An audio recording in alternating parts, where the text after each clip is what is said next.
เช้าไปกวดในหม้อเพิ่นสงสัยว่ายานเป็นโรคซึมเศร้าว่าซั่น เจ้าเป็นโรคซึมเศร้าอ้าวคืออะไร กินข้าวก็บ่แซ่บกินน้ำบ่หลำนอนบ่หลับบ่อยากสนเรื่องไผบ่อยากเว้าบ่อยากลมน้ำไผอยากอยู่กับตัวเอง อ้าว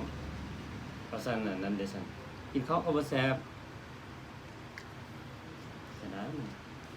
เราอันนั้นเด้เดี๋ยวค่อยถามอันนึงเดี๋ยวเมื่อวานก็ลืมเลย อันโปรตุซี่อันน่ะเรื่องโปรตุซี่เป็นอะไรซั่น ว่าตูซี่แม่ตูซ่าหั่นติ แม่นล่ะพวกโปรตุซ่านะพวกเมตูซี่ บ่แม่นพอตูซี่กับ เนาะแม่นน่ะอันนั้นก็ยังบ่แล้วจ้ะว่ะเดี๋ยวนี้น่ะลูกเต้าก็บ่มีไผไปเบิ่งแล้วผู้ใดก็ผู้บ่เป็นตีนเป็นมือแล้วเดี๋ยวนี้ซ่องเท่าหันแทนที่สิอยู่นำกันบ่อยู่เท่าแล้วก็ยักแยกบ่อนอยู่ว่าซั่นปะกันแล้วเด้ปะทั้งเท่าทั้งแก่แล้วพวกนี้ไปอยู่เวียงพุ่น นี่ไปอีก อือ บ่ยุ่งเรื่องคนอื่นว่าซั่นกินข้าวก็บ่แซ่บเขายังบ่ได้กินจักคำด้วยซ้ำนี่เนี่ยเด้อว่าเลยหม้อเจ้าไปห้ามันหม้อยังหม้อยังที่เจ้าไปห้าน่ะ